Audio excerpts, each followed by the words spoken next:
Hi, I'm Marjolein. You want to know my real role? Yeah. No, yeah, yes, what do? I try to keep track of all the books. That's one of the things. We have a store, so I run that one too. And we do a lot of online sales too, so I am the one that packs everything up and sends it out. What else do? I keep the office clean. I keep everybody in line. I try to motivate everybody in a nice way. I'm a real nice person. Vander Farmers started like 10 years ago when we started crossbreeding our dairy cows with Wagyu. You know, and started all like 10 years ago as a Christmas gift and that I couldn't find. So yeah, 10 years ago. But it takes a while before, you know, the meat is ready. That people don't realize that, like that it takes like, you know, 3 years, you know, the calf. So you know, the cow is being inseminated and then the calf needs to grow for 9 months and then the calf hits the ground. But you know, when I get people in the store, you know, they have that question, why is it so expensive? Because it takes almost 4 years if you really from, you know, inseminating the cow gets pregnant, hopefully by one shot. Then the cow carries for 9 months, calf is being born, and then it takes another 24 to 30 months till it's ready to, you know, to be butchered and packed up, and that's when it ends up in my store. So yeah, it takes a while. It's not like, oh yeah, you know, a lot of people don't realize. I don't know. I think, or maybe they do. So yeah, so it just takes a while before, you know, we can finally sell it. It's like making cheese. It takes forever too. A lot of capital goes into raising just one animal. So we went out for dinner one time where we both like good food and healthy food. Not that we realized how healthy Wagyu is for you in the beginning when we started this, but we went to a restaurant, and I don't think it exists anymore, by Coldwater Lake, and we had a Wagyu steak because, you know, we heard about it and we heard how good the flavors were. So we bought one because it was pretty expensive. So we took one and we shared. And we had some other stuff. But anyway, so that was the summer. And then what I was saying, I was looking for a Christmas gift for Mario. And I thought, you know, because he likes cooking and, you know, we both love the Wagyu steak. So I was looking around and I couldn't find it. You know, I called, I think, 5 or 6 farmers that were growing it. They were sold out or they didn't have it ready or, you know, whatever. So I bought him still the tomahawk steak I was looking for, or not like the Wagyu one, but an Angus one. Well, it was still really good. So after Christmas, you know, I told him, like, you know, I was looking for Wagyu, but, you know, you can find it anywhere. Or, you know, there's a waiting period, or it's outrageously expensive, and when you order it online sometimes. So that's when he yelled out, or then he says, then we're gonna make it ourselves, or breed it ourselves, or whatever you call it, yeah. So that's then, like, in the beginning of that year, you know, he starts inseminating our dairy cows with Wagyu. Not all of them, some. So we first were just eating it ourselves, you know, when they were ready after. But, you know, it takes 4 years. Calf, you know, growing, so it takes a while before it's done. Yeah, so by the time, you know, we had our first Wagyu bite, it was 4 years later. Yeah, so it takes a while. I love people, you know, and I love animals, that too, but I love people and hanging out with people in the store. So that's why that's what I like a lot. And, you know, and I like my I always hate to call them my employees, but you know, we have good employees. I always see them as my family and friends. Yeah, I just like to hang around people. That's yeah, that's my passion. I should maybe do something with people. I like to inspire people. Like, you know, everybody has a dream. And a lot of, you know, that's what I see in, you know, working with you. He's behind the camera. You know, he's a young dude, 22 years old. And, you know, not that I'm like a wise woman or something, but we all go through stuff in life. So when you hear people struggling or, you know, need help or just need a tap on the shoulder or motivate somebody, you know, I think it's always like cool to you know, to give that to people. Yeah, maybe I start a podcast. Yeah, yeah. But I like animals. I love to go. We have the animals outside on Fair Road here in Sturgis, Michigan, and then we feed the cows together, Mario and I, and sometimes with the kids. We just go out there and we walk around the property and look at the animals, and yeah, just proud of what we accomplished so far. Yeah, living the American dream. No. Or why do I like Wagyu so much? I have that conversation a lot with people in the store that are not familiar with it or don't know which cut they have to pick or yeah, it's a fun conversation because we were there 10 years ago. I had it one time and the flavor is it's just hard to explain the flavor. It's just out of this world. It's like nothing else. Now, yeah, that's not totally true, but it's just the beefiness and then the fat, the fattiness, and just the whole how it just in your mouth. It's I don't know. That's what I always say. I don't know. You just have to try it. It's just different than a regular cheaper meat, like what you buy in the supermarket. But I always hate to talk other products down, but yeah, it's just different than a cut of Angus or cheaper cuts of meat. Just the flavor is just amazing. Now, first of all, you can barely go wrong with Wagyu. A lot of people come in and they see a $60 steak and they, oh, this is scary. So then I point out, we also have this sirloin here, what's only $15 per pound. So you can walk out with they don't all weigh the pound, but for $10 you can walk out and try, like other cuts, and you don't have to walk out with an expensive piece of meat. But my favorite, oh, I really like the hanger steak or the hanging steak. There's only one in a cow, and it's like located here, so the cow doesn't really use that muscle or that part of the cow, so it's really tender, like almost as tender as the filet mignon. But then the flavor is just like more beefier and yeah, nutty and fatty, and it's just good.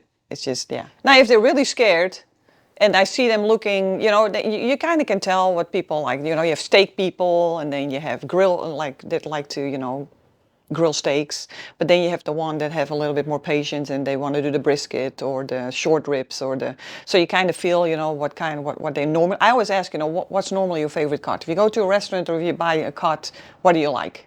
Then you point out what I have, and if they're really scared, I said just start with a hamburger. I am not if I have to go, before we all start doing this, I was not a hamburger person because there's not a lot of flavor to hamburger. You really have to throw a lot of salt, pepper, or rubs or seasoning or whatever on there before you kind of have flavor to ground beef. But with Wagyu, pepper and salt, and you can make your own burger, or we have patties here in the store, and just the juiciness when you take that first bite. And when I try to explain to people what the flavor is, it's kind of like, they try to understand. But just to see them coming back into the store and say, oh my gosh, this was the best burger I ever had. The flavor, you were so right. The flavor is just like crazy. Yeah. So yeah, then I would if they don't want to spend a lot of money, I would recommend the hamburger. Yeah. If they do just want to try and they know how to grill and they're not scared of the price and just to experiment with it, they walk out with a ribeye or New York strip or filet mignon. Yeah. But really, we have everything from the tongue till the tail. So it's also sometimes cultures. We have the picanha. It's a really popular cut for, what is it? Brazilian people. So we sell those a lot online in restaurants. And then we have a huge population, Hispanic people here in Sturgis. They come in for tongue, oxtail, the heart and the liver.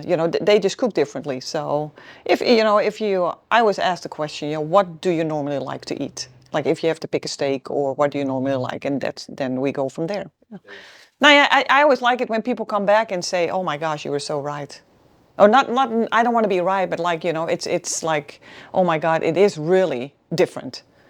Because we grow this ourselves. Now, yeah, not totally. We work with other farmers, so it's kind of cool to just sell the product you grow yourself. That's kind of I think that's like the biggest compliment when people come back and people reorder. Not just people in the store, but the restaurants, the distribution people we work with or companies we work with. You know, it's just, is that more memorable? No, it's just just to be proud that you can sell your product. Yeah. I think that's cool. And we're still working hard to build this company. You know, okay, we started 10 years ago, but it takes 4 years to grow the calf. So then you are, 6 years ago when we first had the first animal. But then, we first were eating it for ourselves, and then, we start spreading around like to friends, and the friend knew some other friends, and the friend knew a chef, and that's how we kind of ended up in Chicago, just working with word of mouth. So I think just bringing also that first order, to the restaurant, that was kind of cool too. And then to hear a chef saying, "Man, this is fucking good." That were his words. Yeah. So then you think, "Oh my gosh, we got something here." Yeah. So that was kind of cool. Now, yeah, a lot of people want to know, and that's not just with our animals, but overall, we're farmers, and they always want to know, how do you raise your animals? Do you treat them right? Do you do this? Do you do that? And that was when we were milking cows. It was the same. As a farmer, it doesn't matter what kind of farmer you are, you want to have the best product and you want to have the best life for your animals. Even like then people complain about the mega farms or the big feedlots, or whatever. And of course, there are people out there that don't treat the animals right. But if you don't treat your animals right, or your product, or your grain, or your corn, or your cheese, or whatever a farmer is growing, you lose money. You are you're not going to treat your animal like shitty, because first of all, with the milk cow, it doesn't give any milk. So that's the dumbest thing. You put all this effort in, so why would you treat your animals the wrong way? I don't know any farmer that treats their animals wrong. And then, or if you just throw stuff on the field, it's not growing, so you're not gonna put money in there. So it's always like, a lot of times we have the discussion about, how we as farmers treat our animals or our fields but a lot of times it's not the farmers that treat it that way. It's the second step. So I make this awesome beef, and then I sell my beef to a, well, what shall I say? Oh man, that's what I say. I don't want to throw products under the bus. But then it goes to the next step, and they turn my beef into something else, and they use all the preservatives, and they use all the shit in the product they're making. So, and then that's what you buy. You don't buy my product straight. There's a lot of times there's something in between. So if you buy from my store, we don't do anything with our animals. We don't do growing hormones. We're not organic. And I don't want to say I don't believe in organic, but yeah, I do and I don't. So yeah, we create something that I want to eat myself. I'm not going to sell something or create something or grow something that I cannot eat myself. That's, yeah. So if I can eat it, you can be safe that you can eat it. And we are not the only farmer that's what I really want to Farmers work hard to get a really nice product into the market.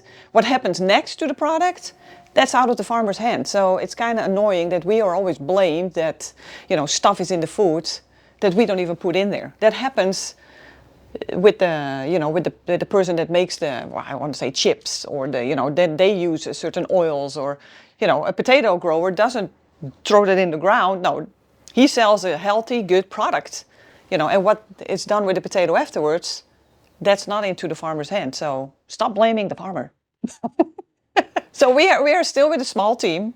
So Gretchen is our first employee, and we know already for her for a long time. And somehow our paths crossed again, so we hired her. It was Mario and me doing all the work, because we didn't have the farm anymore. So we did all the work, if you start a new business, there's a lot of new things coming up, and at a certain point all of the work was getting a little bit too much. So we found Gretchen, or Gretchen found us. We found each other again, so that was kind of interesting. She used to work for me before when I had a boutique here in town, and she was looking for something to do in the weekend, and we knew the family, and we kind of knew her too. So that's how it kind of started. And now she's back. So it's kind of, I think it's kind of cool that she's back. Yeah. And then we have Jaden. Jaden came on board like 6 months ago, and it's now January 2025. And he does the sales. He finds new restaurants, and he's an awesome guy too. Super friendly, knows what he's talking about. Worked in restaurants and hotels, so he understands how chefs are thinking. That's kind of important too. And so he comes out of that industry. So yeah, and then we have a food truck. So we have Alice and Charlie, our two young dogs, and yeah, they also do a fantastic job. Young, still have to learn a lot, but that's okay. And then we have Riego. He sits right there. He has his own business, but he is in the same building that we are. And yeah, he's just so super creative, and so he does all, every video, every picture, he knows what he's doing. But don't steal him away from us. No, but you can contact him, because if you need somebody that create content for you and know what he's doing, he is the guy to go to. And I know he's sitting here. Yeah, just know, like if you're looking for somebody that can do your social media, he's highly recommended. And who else do we have? Did I forget somebody? Our kids, they always help too, but they have no choice. And then we have the dog. Yeah, the dog too. Yeah, so we have it's a small team. We're growing. Oh, I love my team. But we're all, yeah, we're the older one, but we work with a lot of younger people, so it's kind of nice to help them grow in their role too, or to see what they like. And we think that's important. Like, not our decision is not like, what we say that has to happen. No, you can, like, if Gretchen comes like, I don't know if that's gonna work, or I talk to my parents or to Michael or Ella, or that's her side of the family. It's kind of nice to learn from each other. I think that's really important too, because we don't have all the answers. And just to learn and grow together with this business, I think it's kind of cool. Every single brand has something unique. And of course, we all want everybody in the whole United States to come to us and buy my product. I just know how my product is made, and I know where it's coming from. I think it's just like what I think is important from a brand is that you know how things are made, or how it's grown, or how it's because I'm a Wagyu grower in Michigan, but there's also a really good Wagyu grower probably in Florida that you can get your stuff from. I am not like, oh, of course I want you to buy from me, because we're a business, so you have to. And maybe this doesn't sound like businessy at all. Every brand has his own uniqueness, and we're just an awesome team. And our product is just amazing. We are in quite some stores, in quite some restaurants and hotels, and the Blair House, if we know, that's in DC. That's pretty cool too. So yeah, we know our product is good because people are buying it, and we have a lot of returning customers. So now my go-to is Mario. He always does all the cooking. We eat like a lot of different things. We eat a lot of different things. One day it is a steak with just a salad, and the other day it's tacos, and the next day it's, we still eat chicken and fish too. It's not like the only thing we eat is like beef. Because we have we work with with other farmers, as I said. So in the store, we also have meat from Jake's country market. They are from Cassopolis, if I say it right, Michigan. So we sell their chicken and their pork because we don't grow it ourselves. So, that's what we grab too. So you can also come into the store and grab some chicken or pork from them. So yeah, there's so many people that grow something or create something. And that's kind of my dream that I try to create here in the back. And it takes a little longer than I probably is going to expect. But I want to have indoor farmers market because, people make bread or cheese, and they do it on a smaller scale, and it's kind of hard to, and super expensive. And we all have a dream that our product ends up in a supermarket or something, but that's just not always possible.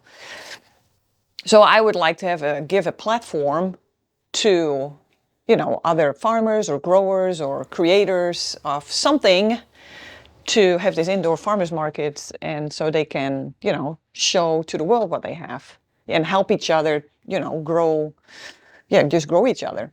I think that's important. There's room and space for everybody in this world. We have Rob here, and he makes really nice cutting boards, and he does it with passion, and they look amazing. And then, sometimes people come in, and that's fine, and then they see a board, and the board costs $60. Yeah, man, and it's like, oh, you can buy those cheaper at TJ Maxx or Walmart. Then just go to Walmart or TJ Maxx.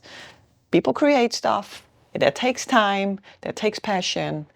And it's not it's not mass produced. What is totally fine too, because everybody has to make a living.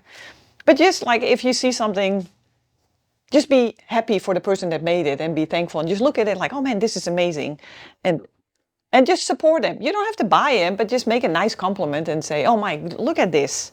Don't say, oh, you can buy this cheaper at TJ Maxx or Walmart. I go to TJ Maxx, I go to Walmart, don't get me wrong. But it's always kind of like, I don't know, just stop being negative, people. Come on, be positive. Be just happy for what somebody else is creating, or what somebody else accomplished, or what somebody else, that's just important, Support each other instead of bringing each other down.